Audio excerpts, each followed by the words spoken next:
Hey guys, today we have a Ford F150 model year 2009 to 2014 with a Ford sync system. We're gonna pull that out and go ahead and put in a new radio. So let's get to it. So the first thing we want to do is pull this piece here. There's two screws up here in the dash. They're 7mm. We're going to pull those and then remove this piece here. While we have our right angle attachment, go ahead and pull the mat out of the center console. And there's two more 7mm underneath that.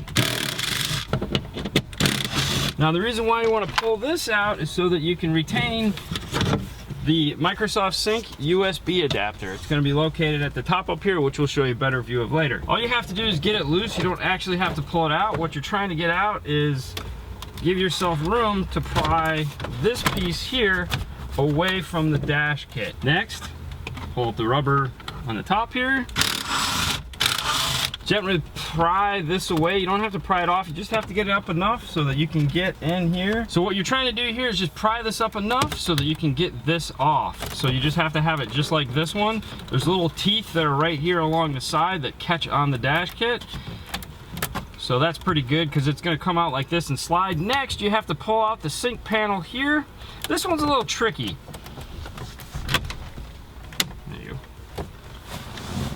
Next, remove the 7mm screw behind that and go ahead and unplug the factory USB and aux cable. So that's all the screws. Now what you want to do is pull this side out first, kind of work your way around. Just kind of get this out. See how this is separate from here? You want to do that and then just keep going. And then this will scissor out. Now there's a bunch of harnesses behind it. Start at the top and work your way down. Now Ford uses metal clips on this, so it helps to have two people so the clips don't scratch the silver paint while you're removing the radio. All right, once you have them all removed, go ahead and set it aside. We'll take that over to the bench. Next, you want to come in here, unscrew the 4 screws holding the radio, pull the radio out. There again, it helps if you have two people so they can hold the radio so you don't scratch the silver. All right, so now that is removed. So you have this big metal bracket here. What you want to do is either break it out or cut it, but you're going to want to remove it. You don't need it for the new radio, and it's just a pain in the butt and takes up a lot of room.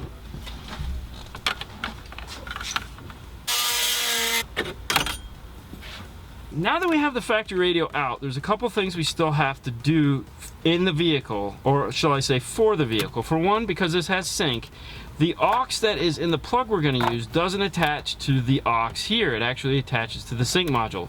So we're going to go ahead and cut the aux out of here, cap it off, and we're going to take it over the bench and attach our aux cable to it. Secondly, we're going to go ahead and install the Bluetooth mic up here by the mirror. Thirdly, we're going to go up into the top of the dash where the sync module is and unplug and snake back down to the radio the factory USB cable. It's located right here.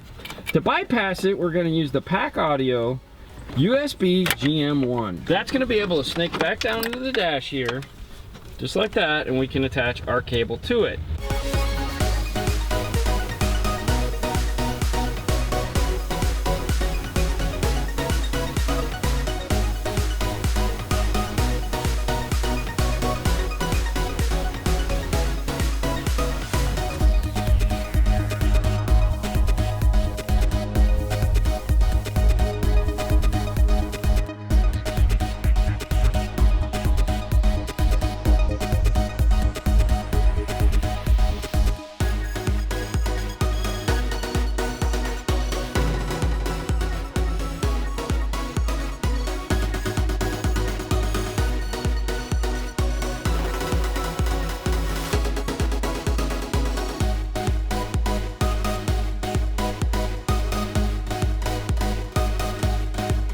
So for this install, we're going to need a bunch of parts. First, we're going to need the RP4 FD11 from Pack Audio. This is the smart harness that's going to allow us to power up the radio, give us our accessory power, allow us to tie into if it has a factory subwoofer.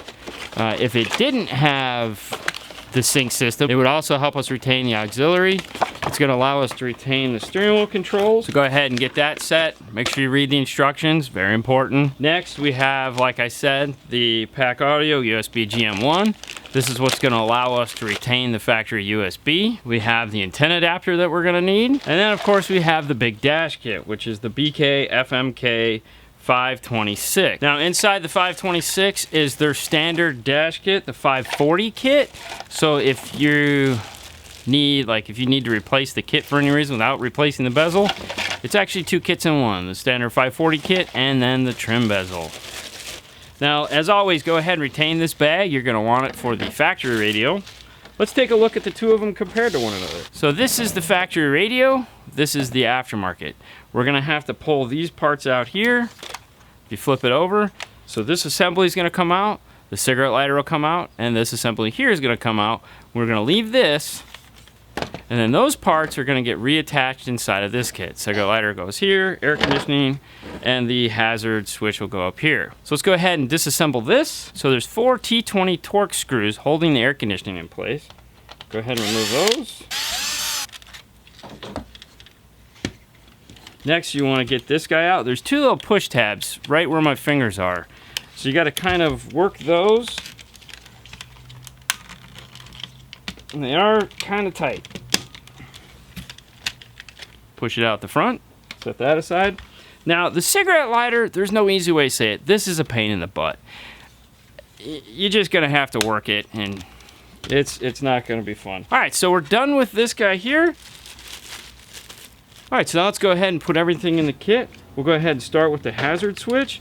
When you put the hazard switch in, it goes in a little bit tighter. The other thing too is make sure the buttons work. As you can see right out of the bat, this isn't working. So go ahead and push it back out. Take your knife from behind, just do this. Holding the blade flat against the surface, and just do it on the top and also do it on the bottom. More so on the top than on the bottom. Remove the extra hair. What that'll do is that'll remove just a hair of plastic so that when you put the switch in, there you go. Now they function. Move on to the air conditioner. Go ahead and just kind of hold it in place, flip it around, make sure all the buttons work. Typically don't have a problem in the bottom side, normally just the top. Replace the 4 Torx. Flip it over, give it one last, make sure everything works. Last but not least, you want to put the cigarette lighter back in. Once you get these two separated, then you can go ahead and install this into the kit.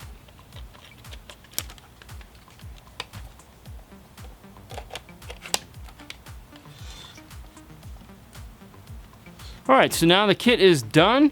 Now we have to build this part. Now the kit comes with a pocket, so if you're doing a double din, throw that away. And also on the kit itself, these little loops right here will also have to be removed. They are for the pocket. So if you grab the factory radio and turn it on its side, you can see the factory brackets. Take your aftermarket brackets and just compare up. So looking at this, we're gonna need this one here and this one here. Now, if you're worried about breaking off the wrong ones, go ahead and take a silver marker, put a dot on them, and then repeat the process on the other side. That way, when you're breaking all this off, you don't get carried away and break off the wrong ones. What I've found works best for these is just grab a pair of duck builds and break. Now for the dash kit, it's real simple. These guys are just gonna snap in here like this. They kind of just hold in place, so take both hands, have the radio ready, and just slide it onto the radio like that. Now, of course, you want to check your gapping and also center it up so that the radio will open and close. Then, of course, once you got that all set and ready to go ahead and screw it in and make adjustments as you tighten up the screws. Now the radio is all set, go ahead and set this aside. So with the smart module, it does the steering wheel control. So like always, the first thing we want to do is set up the steering wheel controls. To do that, turn to page 3, grab yourself a flathead screwdriver. We're doing a Pioneer, so we're going to switch it to 7. And then like we always do, we put a piece of tape over it. I'm not worried about this getting bumped. There's no dip switches. I just know if I put a piece of tape over it, if I get taken away from this job and have to come back, I know it's done. Next we want to do is remove the piece of tape that's telling us to do that. So this is all set up. It comes with two harnesses. This little guy here, this is the steering wheel harness. We're doing a Pioneer. It has an 1/8 inch on one end and this blue yellow wire on the other. The blue yellow wire is for Kenwood and JVC. We're not doing either one of those. We're actually gonna cut it off. We don't need it. If you're worried that one day you might do a Kenwood, go ahead and just cut it short and cap it off. Remove the wire. Now this interface comes pre-programmed for most features. If you'd like a list of the features, they are also on page 3 right here. This will tell you what the defaults are. It'll list the buttons here and the function here. If you want to change them, you can. We'll get to that in a little bit. Go ahead and plug this guy in, and for right now, we'll just set this aside. Let's take a look at the main wiring harness here. Now the Ford harness is made up of 2 or 3 harnesses depending on what Ford model you have. All of them are going to have this big guy here, which is the main wiring harness. This is where your power and ground is. This is where your speaker wires are. This is where some of the data and steering wheel connections are also made. The second harness is this small guy right here. This is the subwoofer harness. If your car doesn't have the factory subwoofer, you can remove this. The third harness is this one right here. Now this harness has the white and black and white and red wires on them. Those are data wires. This is what's going to make this harness work, is these 2 wires here. Also on this harness, you have the rear seat entertainment and the auxiliary. Now if you have the Ford Sync system, the auxiliary is not going to work. That is built up, and like we said, to the Sync module. So we're going to go ahead and remove these as well. He does not have rear seat entertainment, so we can remove these also. If you would like to remove them, what you want to do is push up on the little red thing on the side. Go ahead and grab yourself a pick tool to kind of work it out. Next, there's little tabs on the top and bottom. If you have a really thin screwdriver, you can just go in there and poke them. Or if you're not worried about retaining them, just go ahead and pull and they'll come right out. All right, this car also did not have the factory sub, so we're gonna go ahead and remove this.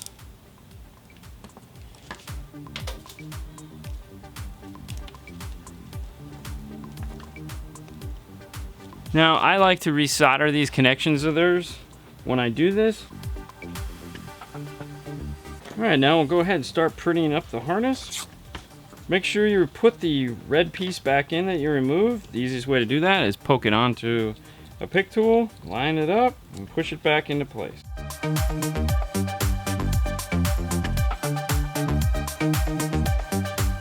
Okay, so let's take a look at the harness here real quick. If you notice, I kept the speaker wire separate from the main harness. The only reason why I did that is because of the emergency brake wire. And the reason why is, well, let's talk about the colors and then you'll understand. So, the harness has the speaker wires. The speaker wires are going to be white, black, which is going to be driver's front, or what we call 1. Next you have gray and gray black, which is going to be the passenger front, which we call 2. Then you have green, which is going to be the driver's rear, we call 3. And the purple black, which is going to be the passenger, we call 4. So those are your 8 speaker wires. Let's move on to the big harness here. Let's get them all the same length. Now if you'd like to follow along at home, go ahead and turn your book to page 1, and they're all right here also. Let's start with green. That's right, there's a second green wire that is the identical color as the green wire here. This green wire that comes from this harness here, the smart harness, is for the reverse. Now if you have a Pioneer or a Kenwood, it's going to hook up to your purple white wire. That becomes important in a minute, because the next wire we have on the harness is purple white. Their purple white in this particular harness is not reverse. Purple white is vehicle speed sense, which is something we're not going to use. It's a throwback wire to navigation. So go ahead and fold that down. We'll cap that off. Then we have white red. White red is going to be your parking brake output. If you want to hook this up to the factory parking brake so that you can access the menu, you're not going to be doing any form of bypass or anything like that, that is going to hook up to your light green wire. Next we have red, which is going to be the accessory, which there again is coming from this guy here. Now, thing to note, This accessory is only enough power to power up the radio. If you're going to be doing a backup camera, a radar detector, LED lighting, or anything like that, you're going to need to hook up a relay, which of course they don't show you how to do the instructions, but we have a video. Check it out. Then you have blue white. Blue white is the amp turn on. This wire needs to get hooked up to your aftermarket's blue white wire, whether it has a factory amp or not. It just needs to be hooked up. It wakes up the module, so make sure you hook up the blue white. Black is ground. Orange, this is illumination. This is going to go to your radio's illumination wire. So if your radio has a orange white wire on it, hook this orange white to that orange white, and when you turn on the headlights, the radio will dim. Next you have yellow. Yellow is constant 12 volts or memory. This is going to hook up to the aftermarket's memory wire. Last but not least, we have a blue wire. This is the power antenna wire, or the amplified antenna wire. This wire is connected to the gray harness. If you plug this in, you'll notice down here, the blue wire is in this harness. Go ahead and plug this into the vehicle, see if there's anything on the other side of this. If there isn't, don't bother to hook it up. If there is, connect it in with the red wire. The amount of amperage this puts out is enough to turn that on also. So now the three wires we want to cap off is blue, purple white, and red white. Now at this point, we've pretty much covered what all these wire colors are going to do. The speaker wires from your aftermarket plug are going to match up directly to the colors here. Your power, ground, ignition, illumination, and remote turn on are of course also going to match up. Now because it's a Pioneer, he's also going to be adding a micro bypass. So for that, we'll go ahead, and I like to solder it into the harness, not in the main connection. I like to go a little bit further down. So we'll go ahead and tap into the remote turn on and the ground, like so. It's too short. Strip them back, go ahead and twist them on. Hit it with a little bit of solder. Since we got it apart, we'll go ahead and add in an extra blue wire. This blue wire will be if he ever decides to add an amplifier for, let's say, a subwoofer or something like that. That way we don't have to cut this harness back open again. Go ahead and solder that on. Now we'll cover it with some shrink wrap. So at this point, we're ready now to connect it to our aftermarket harness. The colors are all going to match up identical, except for the reverse wire, which is, of course, purple white, is going to go to the dark green wire in the main harness. On the Pioneer, it also has a yellow black, which is the mute wire, which is not going to get used. Other than that, match up the colors for color. So the whites go to white, and etc., etc. So let's go ahead and get that over with. All right, so we go ahead and have the wires all connected. We're going to just go ahead and add a couple zip ties here just to finish it off a little bit. We'll go ahead and add on a connector for the remote turn on. We use the little bullet connectors. Alright, first what we'll have to do is to strip our aux cable and find the tip of the wire.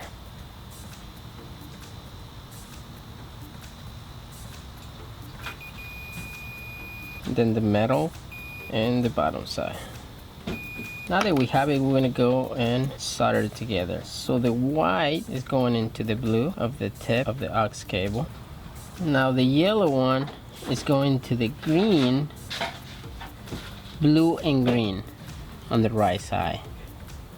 And the last one, yellow green and white green, is going into the bottom side of the aux cable. That will be red.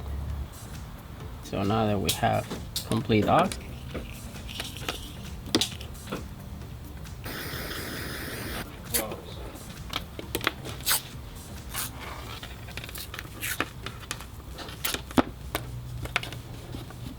Alright, so now that we have everything all set and ready to go, we can go ahead and plug in our main wiring harness. Do you have the antenna plugged in? antenna's plugged in. Okay, now let's go ahead and plug in the radio.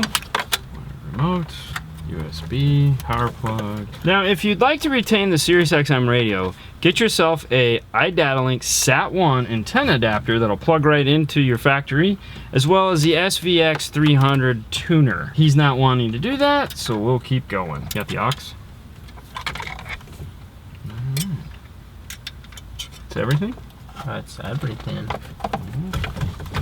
Hold it. All right, so now at this point, We have it in, we have it hooked up. We want to test everything as well as reprogram the steering wheel controls. So go ahead and turn it on. Now, like we said earlier, the steering wheel controls are pre-programmed.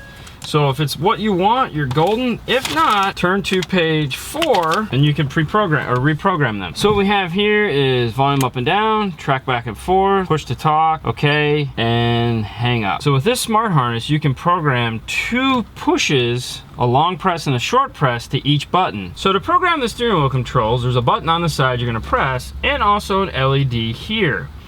Now, if it's a feature you don't want, just press the button to skip over it. So let's go ahead and do it. Press it once, volume up, volume down, skip, skip, skip, source, track up, track down, skip, skip, answer call, end call, voice recognition. And every time he presses a button, it's gonna blink on here. And then when you're done, it'll go ahead and blink to tell you you're done. All right, so now go ahead and test it.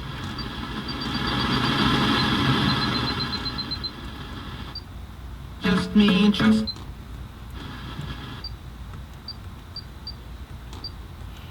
And then you can pair up your phone and test the Bluetooth.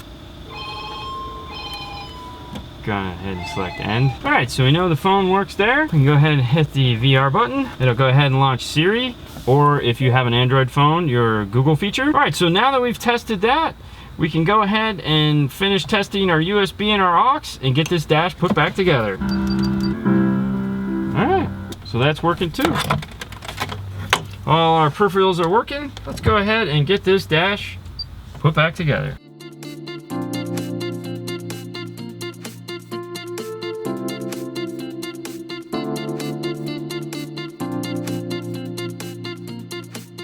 Alright guys, this brings this one to a close. If you have a Ford F150 that looks similar to this is how you do it. Well, the one thing we did not mention was if you're programming the steering wheel controls and for some reason the phone functions do not work, what you're going to want to do is refer to page 2.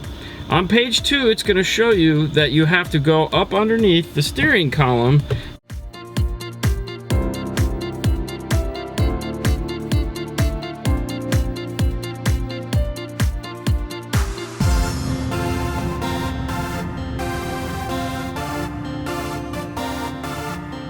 to have access to those. You're going to have to run 2 wires from the harness over to the steering column, cutting the wires at the steering column so that you can retain those functions. If you put it in like we did and it works fine, you don't have to worry about that. Awesome. Fernando. Thank you for watching. You guys can find us on Facebook, YouTube, and Instagram. And if you guys would like to chat with us, check us out every Monday night, 6:30. We do a Facebook Live show. You can ask us all kinds of questions. And with that, you guys have a great night, and we will see you later next time. Bye.